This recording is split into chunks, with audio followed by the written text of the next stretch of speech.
بسم اللہ الرحمن الرحیم۔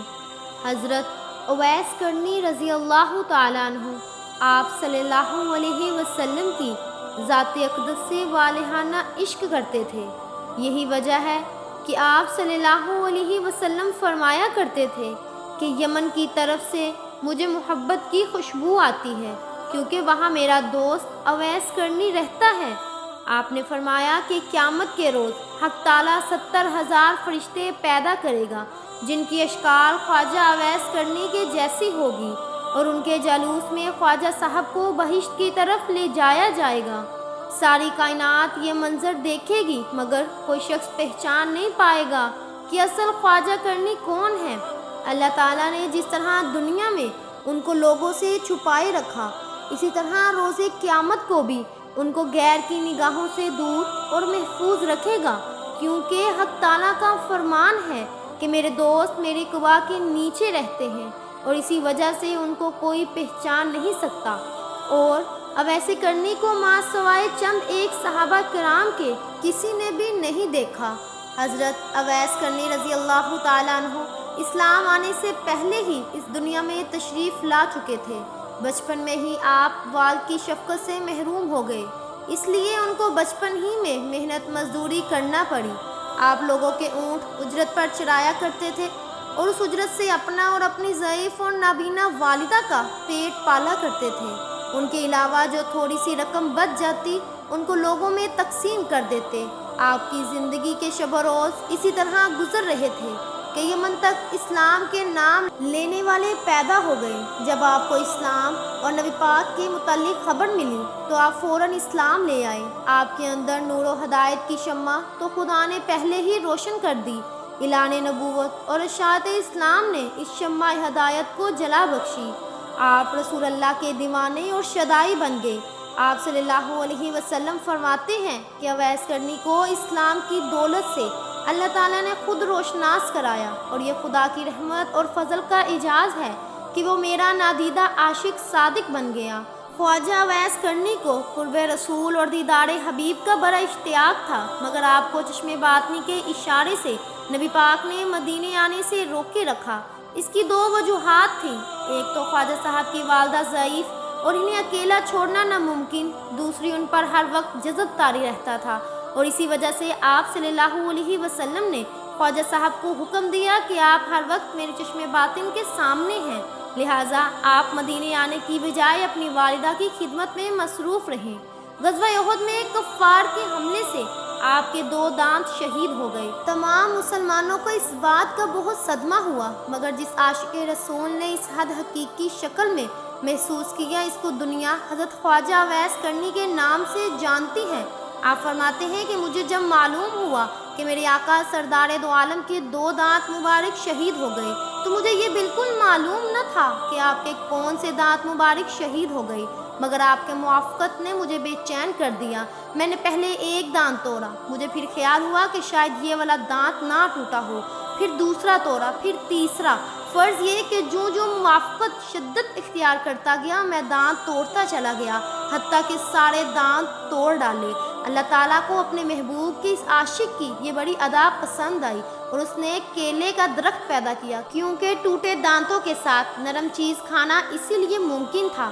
صحابہ کرام نے آپ صلی اللہ علیہ وسلم سے وقت وصال پوچھا کہ آپ کا شرکہ ہم کس کو دیں؟ آپ نے فرمایا کہ اویس کرنی کو، اور سیدنا حضرت عمر فاروق اور حضرت علی مرتضیٰ کوفہ تشریف لے گئے اور جمعہ نماز کے خطبے میں کہا، مسجد میں نجد سے تعلق رکھنے والے جتنے لوگ ہیں سب کھڑے ہو جائیں۔ چنانچہ اہل نجد کھڑے ہو گئے۔ ان سے پوچھا گیا کہ شہر میں کوئی اویس کرنی نام کا شخص ہے؟ سب نے جواب دیا کہ ہم اویس کرنی سے بالکل شناسا نہیں ہیں، ہاں البتہ ایک دیوانہ ہے جو لوگوں سے بیزار ہو چکا ہے اور ہر وقت ویرانوں میں رہتا ہے اور آبادی کی طرف بالکل نہیں آتا۔ حضرت عمر اور حضرت علی نے کہا، وہ کہاں ہے؟ ہمیں اس سے ملاؤ۔ عرض کی گئی کہ وہ وادی میں اونٹ چراتا ہے اور رات کو روکھی سوکھی کھا کر سوتا رہتا ہے، کسی سے بات نہیں کرتا، وہ کھانا جو ہم لوگ کھاتے ہیں اس کو پسند نہیں، لوگوں کو خوش دیکھتا ہے تو روتا ہے اور جب لوگوں کو روتے ہوئے دیکھتا ہے تو خوش ہوتا ہے۔ جب حضرت عمر اور حضرت علی وادی میں پہنچے تو انہوں نے دیکھا کہ خواجہ اویس کرنی نماز ادا کر رہے ہیں۔ اور ان کے ہونٹوں کو فرشتے چلا رہے ہیں۔ جب خواجہ اویس نماز سے فارغ ہوئے تو حضرت عمر نے آپ کو السلام علیکم کہا، جواب وعلیکم السلام۔ حضرت علی نے آپ سے پوچھا، جواب دیا کہ میرا نام اللہ کا بندہ ہے۔ حضرت عمر نے کہا کہ اللہ کے بندے تو ہم سب ہیں، آپ اپنا خاص نام بتائیے۔ خواجہ صاحب بولے کہ میرا نام اویس ہے۔ حضرت عمر نے ان کا ہاتھ پکڑ کر وہ نشان دیکھا جس کے متعلق نبی پاک صلی اللہ علیہ وسلم نے ذکر فرمایا تھا کہ وہ نشان میں اویس کی شناخت کی علامت ہوگا۔ حضرت عمر نے جب وہ نشان علامت خواجہ اویس کے ہاتھ پر دیکھا تو ان کے ہاتھ کو بوسہ دیا اور کہا کہ اے اویس کرنی، رسول پاک صلی اللہ علیہ وسلم نے آپ کو سلام بھیجا ہے اور ساتھ ہی یہ مرتبہ بھی عنایت فرمایا اور وصیت فرمائی ہے کہ آپ امت محمدیہ کی بخشش کے لیے دعا کریں۔ مولا اویس کرنی نے فرمایا کہ اے عمر اور علی، آپ لوگ نبی پاک کے رفیق خاص ہیں اور مجھ سے اول ہیں، دعا تو آپ لوگ کریں کیونکہ آپ کا مرتبہ خدا کے دربار میں بہت بلند ہے۔ حضرت عمر اور حضرت علی ایک زبان ہو کر بولے، ہم تو دعا کرتے ہیں مگر آپ رسول اللہ کی امت مسلمہ کے لیے دعا فرمائیے۔ خواجہ اویس کرنی نے پھر کہا کہ اے عمر اور اے علی، آپ غور کر لیجئے، شاید میں وہ اویس نہ ہوں اور کوئی اور ہوں جس کا ذکر محبوب خدا نے فرمایا ہو۔ حضرت عمر فاروق نے فرمایا کہ اے اویس، رسول پاک صلی اللہ علیہ وسلم نے آپ کے متعلق 2 نشان بتائے تھے اور وہ دونوں نشان آپ کے پاس موجود ہیں، لہٰذا ہماری پہچان شناخت اور بالکل درست ہے۔ خواجہ اویس نے حضرت عمر اور حضرت علی سے کہا کہ لائیے وہ فرقہ مجھے عطا کیجیے تاکہ میں حسب حکم آقا دعا کروں۔ جب ان کو فرقہ دیا گیا تو حضرت عمر اور حضرت علی سے کچھ فاصلے پر چلے گئے اور زمین پر سجدہ ریز ہو کر بارگاہ الہی میں عرض کی کہ اے خداوند عالم، میں اس وقت تک یہ فرقہ نہ پہنوں گا جب تک تو سرکار دو عالم کی ساری امت کو میری سفارش پر بخش نہ دے، کیونکہ پیغمبر اسلام نے یہ فرقہ مجھے عطا کیا اور فاروق اور مرتضیٰ نے مجھ تک پہنچانے کے فرائض انجام دیے ہیں۔ اب تیرا کام ہے تو میری دعا سن لے اور قبول کر لے۔ اللہ تعالیٰ نے فرمایا کہ اے اویس، ہم نے تیری دعا کی برکت سے چند لوگوں کو تیری سفارش پر بخش دیا ہے۔ آپ نے فرمایا کہ یا باری تعالیٰ، جب تک تو سب کو نہیں بخشے گا میں یہ فرقہ نہیں پہنوں گا۔ ندا آئی، میں نے کئی ہزار فرد بخش دیے۔ عرض کی مولا، میں سب کو بخشوانا چاہتا ہوں۔ ابھی یہ کہہ سن چل رہی تھی کہ حضرت عمر اور حضرت علی آپ کے قریب چلے گئے۔ آپ دونوں کو خواجہ اویس کرنی نے کہا کہ آپ لوگ یہاں کیوں آ گئے؟ میرا اور خدا کا سلسلہ جاری تھا، آپ لوگوں کی آمد نہ ہوتی تو میں نے اس وقت تک یہ فرقہ نہیں پہننا تھا جب تک اپنے آقا کی ساری امت کو نہ بخشوا لیتا، اور مجھے پورا یقین تھا کہ حق تعالیٰ نے میری سفارش پر نبی پاک کی امت کے ہر فرد کو بخش دینا تھا۔ مشہور صحابی حضرت ربی رضی اللہ تعالیٰ عنہ کہتے ہیں کہ جب میں خواجہ اویس کرنی کی زیارت کو گیا تو میں نے انہیں فجر کی نماز میں مشغول پایا۔ نماز سے فارغ ہوئے تو اپنے درود و وظائف میں مصروف ہو گئے، یہاں تک کہ ظہر کا وقت آ گیا۔ پھر یہ کہ بعد دیگر تمام نمازوں اور ذکر الہی میں ایسے مگن ہوئے کہ ساری رات گزر گئی۔ میں ان کو بہت مشاہدہ کرتا رہا۔ اس طرح 3 دن گزر گئے۔ میں نے دیکھا اور حیران رہ گیا کہ ان 3 دن اور 3 راتوں میں حضرت نے کچھ نہ کھایا اور نہ پیا، بلکہ عبادت میں مشغول رہے اور ہر لمحہ بھر کے لیے بھی آرام نہیں کیا۔ چوتھی رات آپ تھوڑی دیر کے لیے سوئے اور کچھ کھانا بھی کھایا، پھر استغفار کرنے لگے کہ یا الہی، میں تجھ سے پناہ مانگتا ہوں، میں نیند اور بھوک کے غلبے میں مبتلا ہو گیا۔ حضرت ربی کہتے ہیں کہ خواجہ اویس کرنی نے راتوں کی تقسیم کی ہوئی تھی۔ ایک رات میں سجدہ کرتے تو پوری رات سجدے میں ہی گزار دیتے تھے، اور اگر رکوع کرتے تو شبر رکوع کی حالت میں رہتے، کسی رات کو قیام میں ہی بسر کرتے ہیں، غرض یہ کہ ہر رات کو دوسری رات کی طرح زندہ رکھتے تھے۔ خواجہ اویس کرنی رضی اللہ تعالیٰ عنہ کو حضرت عمر نے پیغام بھیجا کہ اگر آپ کی اجازت ہو تو کوفہ کے گورنر کو لکھوں کہ وہ آپ کا خاص خیال رکھے۔ خواجہ صاحب نے جواب دیا کہ میں خصوصیت کے ساتھ زندگی بسر کرنے کے سخت خلاف ہوں، میرا ہاتھ حاجت روا کے ہاتھ میں ہے، مجھے تو بس یاد الہی سے غرض ہے، وہ میں کر رہا ہوں اور کوئی چیز درکار نہیں۔ اس کے بعد آپ نے کوفہ بھی چھوڑ دیا اور کسی اور علاقے میں نکل گئے جہاں آپ کو کوئی تلاش نہ کر سکے۔ ایک دفعہ کا واقعہ ہے کہ حضرت اویس کرنی کو آپ صلی اللہ علیہ وسلم کے دیدار کا شوق اس قدر پیدا ہوا کہ انہوں نے مدینے آنے کا ارادہ کیا۔ اب ادھر انہوں نے ارادہ کیا، ادھر نبی پاک صلی اللہ علیہ وسلم کو کسی غزوہ میں شرکت کرنے کے لیے مدینے سے باہر جانا پڑا، لیکن آپ صلی اللہ علیہ وسلم نے حضرت عائشہ سے فرمایا کہ میرے جانے کے بعد شاید کوئی مہمان آئے، اگر وہ یہاں آئے تو اس کی خوب خاطر مدارت کی جائے اور ہر طرح سے خیال رکھا جائے، کیونکہ وہ بڑا ہی پارسا انسان ہے، اور میرے آنے تک اس کو روکنے کی کوشش کی جائے۔ اگر وہ نہ رکنا چاہے تو مجبور نہ کیا جائے، مگر اس کی شکل و صورت یاد رکھی جائے۔ یہ ہدایت دیکھ کر رسول پاک کو 2 غزوہ میں شرکت کرنے کے لیے روانہ ہو گئے۔ بعد میں اس خواجہ اویس کرنی مدینہ تشریف لائے۔ ان کو جب پتہ چلا کہ نبی پاک اس وقت مدینے میں نہیں تو انہوں نے اسی وقت واپسی کا فیصلہ کیا۔ ان کو روکنے کی بڑی کوشش کی گئی، مگر وہ نہ رک گئے اور نہ ہی کسی قسم کی خاطر کروائی، بس واپس لوٹ گئے۔ جب آپ صلی اللہ علیہ وسلم مدینہ واپس تشریف لائے تو آتے ہی انہوں نے حضرت عائشہ صدیقہ رضی اللہ تعالیٰ عنہما سے سوال کیا کہ کیا کوئی مہمان آیا تھا؟ ام المومنین نے عرض کی کہ اے اللہ کے رسول، ایک شخص چونکہ یمن سے آیا تھا، اس کی شکل و صورت چرواہوں کے جیسی تھی، آپ کو نہ پا کر وہ ایک لمحہ بھی یہاں نہیں ٹھہرا اور چلا گیا۔ آپ صلی اللہ علیہ وسلم بولے کہ عائشہ بتا وہ کون تھا؟ عرض کی کہ حضور میں بالکل نہیں جانتی۔ فرمایا کہ وہ اویس کرنی نہیں تھا جو میرے دیدار کے لیے یہاں آیا تھا اور دیدار کی حسرت دل ہی میں لے کر واپس چلا گیا، اور وہ ٹھہر بھی نہیں سکتا تھا کیونکہ اس کی ایک والدہ ہے جو بوڑھی ہے اور آنکھوں سے معذور ہے، اور اس کی دیکھ بھال کرنے والا کوئی نہیں، اس لیے اس کو ہر حال میں واپس جانا تھا۔ اور یہ وہ شخص ہے جو کہ خدا اور اس کے رسول کا سچا چاہنے والا ہے، جس کو صرف ذکر الہی سے غرض ہے، اور وہ کسی چیز سے نہ مرعوب ہے نہ متاثر۔ اویس میرا عاشق ہے اور اللہ اس سے محبت کرتا ہے۔ حضرت عائشہ نے جب یہ باتیں سنی تو اس کو خواجہ اویس کرنی کے مقام پر رشک آنے لگا اور فرمانے لگی کہ اے خدا کے حبیب، وہ شخص واقعی کس قدر عظیم ہوگا جس کے زہد و تقویٰ اور عبادت و ریاض کی تعریف خدا اور اس کا محبوب کرے۔ مشہور طبی حضرت حرم بن حیان رضی اللہ تعالیٰ عنہ کی ایک بار خواجہ اویس کرنی رضی اللہ تعالیٰ عنہ سے ملاقات ہوئی۔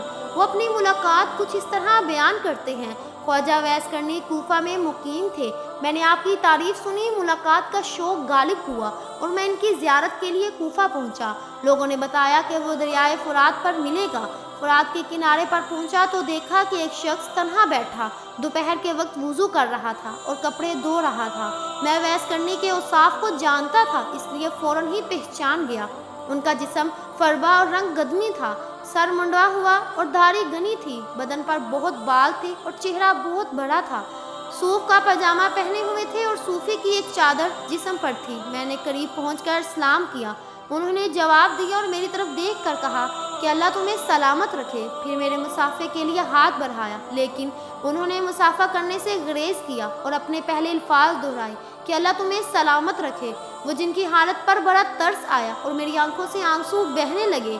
جب میں نے رقت بھرے لہجے میں کہا کہ اویس، خدا تم پر رحمت کرے اور تمہاری مغفرت فرمائے، تو وہ بھی رونے لگے اور مجھ سے مخاطب ہو کر فرمایا کہ حرم بن حیان، خدا تم پر رحم کرے، میرے بھائی تمہارا کیا حال ہے؟ تمہیں میرا نام پتہ کس نے بتایا؟ میں نے عرض کیا کہ خدا نے۔ مگر اویس یہ تو بتاؤ کہ تمہیں میرا اور میرے باپ کا نام کیسے معلوم ہوا؟ اس سے پہلے نہ میں تمہیں دیکھا ہے نہ تم نے مجھے۔ حضرت اویس نے جواب دیا کہ تمہارا نام مجھے اس نے بتایا ہے جس کے علم و خبر سے کوئی چیز باہر نہیں۔ میری روح نے تمہاری روح کی طرف توجہ کی اور میری روح نے تمہاری روح کو پہچان لیا۔ مومن کی روحیں ایک دوسرے کو پہچان لیتی ہیں۔ میں نے عرض کی کہ رسول اللہ صلی اللہ علیہ وسلم کی کوئی حدیث مبارک سنائیے تاکہ میں اسے یاد کر لوں۔ حضرت اویس کرنی نے فرمایا، یہ میں نے سرکار دو عالم صلی اللہ علیہ وسلم کی شرف و صحبت حاصل نہیں کی، البتہ نبی پاک کے صحابہ کرام کو دیکھنے کی سعادت نصیب ہوئی ہے، اور تم لوگوں کی طرح ان کی زبان سے میں نے بھی نبی پاک کی احادیث سنی ہے، لیکن میں اپنے اوپر یہ دروازہ کھول کر محدث، مفتی اور قاضی کہلانا پسند نہیں کرتا، مجھے خود اپنے نفس کے بہت سے کام ہیں۔ یہ کہہ کر وہ میرا ہاتھ پکڑ کر رونے لگے۔ میں نے درخواست کی کہ پھر قرآن حکیم کی ہی کچھ آیت سنا دیجیے، میرے دل میں آپ کی زبان سے قرآن سننے کا بے حد اشتیاق ہے، میری آپ سے محبت عقیدت خدا کے لیے ہے، میرے لیے دعا فرمائیے اور کچھ وصیتیں کیجیے۔ لیکن درخواست سن کر اویس کرنی رضی اللہ تعالی عنہ نے اعوذ باللہ من الشیطان الرجیم پڑھا اور چیخ مار کر رونے لگے۔ پھر فرمایا، میرے رب کا ذکر بلند ہے، اس کا قول سب سے سچا ہے، اس کا کلام سب سے اچھا ہے۔ یہ کہہ کر انہوں نے آیات کی تلاوت پڑھ کر چیخ ماری اور بے ہوش ہو گئے۔ ہوش میں آئے تو فرمایا، حرم بن حیان تمہارا باپ مر گیا، عنقریب تم کو بھی مرنا ہے، کیا خبر جنت میں جائیں یا دوزخ میں؟ ابن حیام فوت ہو گئے، ابن حیان اور ابراہیم خلیل اللہ فوت ہو گئے، ابن حیان موسیٰ اور داؤد فوت ہو گئے، ابن حیان محمد رسول اللہ فوت ہو گئے، ابو بکر صدیق فوت ہو گئے، ابن حیان میرے بھائی عمر بن خطاب فوت ہو گئے۔ اور یہ کہہ کر انہوں نے مغفرت کی دعا کی۔ اس وقت تک حضرت عمر فاروق رضی اللہ تعالیٰ عنہ زندہ تھے، اس لیے میں نے کہا کہ خدا آپ پر رحم کرے۔ عمر خطاب رضی اللہ تعالیٰ عنہ تو ابھی فوت نہیں ہوئے۔ فرمایا ہاں، جو کچھ میں نے کہا ہے یا تم اس کو سمجھو تو خود جان جاؤ گے کہ میں اور تم بھی مردہ ہیں، ہونے والی بات ختم ہو چکی۔ اس کے بعد حضرت اویس کرنی رضی اللہ تعالیٰ عنہ نے سرکار دو عالم صلی اللہ علیہ وسلم پر درود بھیجا، پھر کچھ اور دعائیں پڑھی اور فرمایا کہ حرم بن حیان میری وصیت یہ ہے کہ کتاب اللہ کو مضبوطی سے پکڑو، اہل اللہ کی صحبت اختیار کرو اور نبی کریم پر ہمیشہ درود و سلام بیچتے رہو۔ میں نے اپنی اور تمہاری موت کی خبر دے دی، آئندہ کسی ساتھ موت سے غافل نہ رہنا، واپس جا کر اپنی قوم کو بھی نصیحت کرنا اور ڈرانا، خبردار جماعت کا ساتھ کبھی نہیں چھوڑنا ورنہ بے دین ہو جاؤ گے، اور قیامت میں آتش دوزخ کا ایندھن بننا پڑے گا۔ پھر انہوں نے دعا کی کہ الہی، یہ شخص کہتا ہے کہ اس کو تیرے لیے مجھ سے محبت ہے اور اس نے تیرے ہی لیے مجھ سے ملاقات کی، اس لیے خدا مجھے توفیق دے کہ میں جنت میں اس کا چہرہ پہچان جاؤں اور دارالاسلام میں میری اس کی ملاقات ہو۔ وہ دنیا میں جہاں کہیں بھی ہیں، اس کو اپنے حفظ و امان میں رکھنا، اس کو اپنی نعمتوں کا شکر گزار بنانا اور اس کو جزائے خیر دے دے۔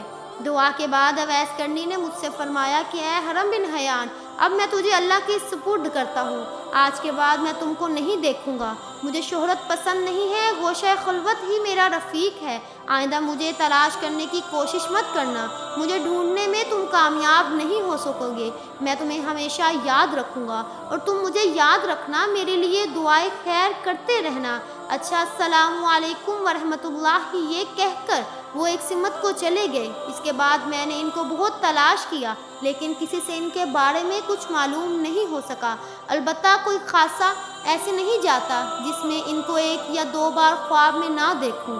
اللہ تعالیٰ اویس کرنی پر رحمت نازل فرمائے اور ان کی مغفرت فرمائے، آمین ثم آمین، جزاک اللہ۔